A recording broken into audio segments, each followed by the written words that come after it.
Salut les loups, c'est Jeep. Et Juji, et aujourd'hui dans les Darons qui régalent, on va vous raconter comment Francis a gravi les échelons jusqu'au sommet de l'UFC. Et ouais, Francis Ngannou a un véritable mental d'acier. Sa vie d'ailleurs, limite, c'est comme un film. Et c'est peu de le dire. Il voit le jour le 5 septembre 1986 au Cameroun.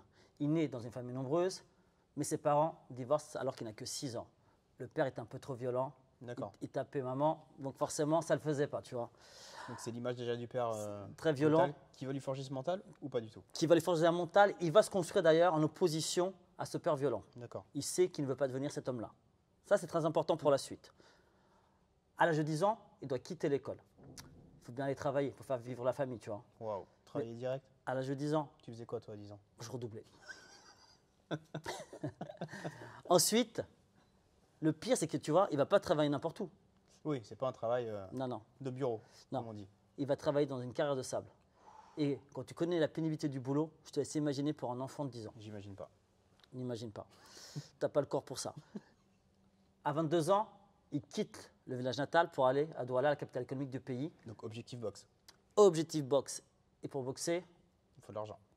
obligé de vendre sa bécane. Waouh. Et là, c'est pour te montrer, le gars Grosse est détermination. déterminé. Ouais. Là, il achète tout le matos nécessaire. Gants, casques, cordes, chaussures, etc. Et il D'accord. va tous les jours à la salle. Donc là, il est lancé. Sauf que 3 ans plus tard, hépatite B. Perd son job, ne peut plus travailler, ne peut pas se faire soigner, retourne au village. Alors, retour à case départ. Plus de boxe. Waouh. Dur. Et en plus, obligé de trouver un nouveau boulot. Il élève des cochons. Et là, Encore plus dur. obligé pour survivre, obligé d'élever des cochons, t'imagines? Non, j'imagine pas. Non, Toujours pas. t'imagines pas. Moi non plus, j'imagine pas. Mais il lâche pas l'affaire. Ce mec-là, il veut devenir boxeur. Donc objectif toujours boxe anglaise. Boxe anglaise. tête. Mike Tyson, c'est lui, le nouveau Mike Tyson. D'accord. Donc, objectif Europe. Il part du pays, périple de 8 mois. D'accord. Paris directement? Non, Niger, Algérie, Maroc, Espagne? du coup Espagne forcément. Waouh. Enclave, Espagne-Paris? enclave Melilla d'abord. Il faut d'abord passer les Quand barbelés. est-ce qu'il arrive à Paris là Attends, d'abord, il faut passer les barbelés. D'accord. 7 tentatives, pas une, pas Waouh. deux, 7, je te dis. Ah ouais. Là, les barbelés, Ouais. cicatrices sur tout le corps. Donc effectivement, c'est pas une petite défaite à l'UFC qui Non. va le stopper. Pas du tout. Surtout qu'en plus, dès qu'il arrive en Espagne, c'est pas fini. La Guardia Civile l'attend, Prison directe? comme au Monopoly. Sauf que là, c'est 2 mois. C'est pas un tour. Il quitte la prison, il quitte le territoire aussitôt. D'accord. Direction Paname. Donc Paris, il arrive, je pense qu'il a des cousins, des choses comme ça pour l'héberger. Non, la rue. La rue. Il dort dans un parking. D'accord. Et pour te dire son mental, au bout de 24 heures, à peine la Paname, il trouve une salle de sport, une salle de boxe. Et là, qu'est-ce qu'il fait? Il pousse les portes, il dit à l'hôtesse, pourrais-je parler au coach? Elle, incongrue, tu vois, elle se dit, mais qu'est-ce qu'il me dit? Elle va chercher le coach arrive et là, il lui Pour dit, s'entraîner. j'ai pas d'argent, Normal. je suis SDF Normal. et je vais devenir champion de boxe, les Parfait. champions du monde. Tu dis, le coach, il va te dire, C'est ça. pars. Le jeu est en l'air. Non. Il dit, viens, je te prends dans la salle. Ouais, avec le physique de Francis, ça aide un petit peu. Mais bon, ça fait pas tout. Ça fait pas tout. Concrètement, ça fait pas tout. La salle ferme, parce que c'est l'été. Bon, quand est-ce qu'il arrive au MMA? Attends, la salle est ferme. Là, il cherche une autre salle.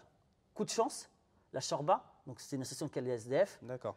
a ses locaux collés à la même factory. Et ce qui devait arriver arriva. Il pousse rencontre le fameux. Fernand Lopez.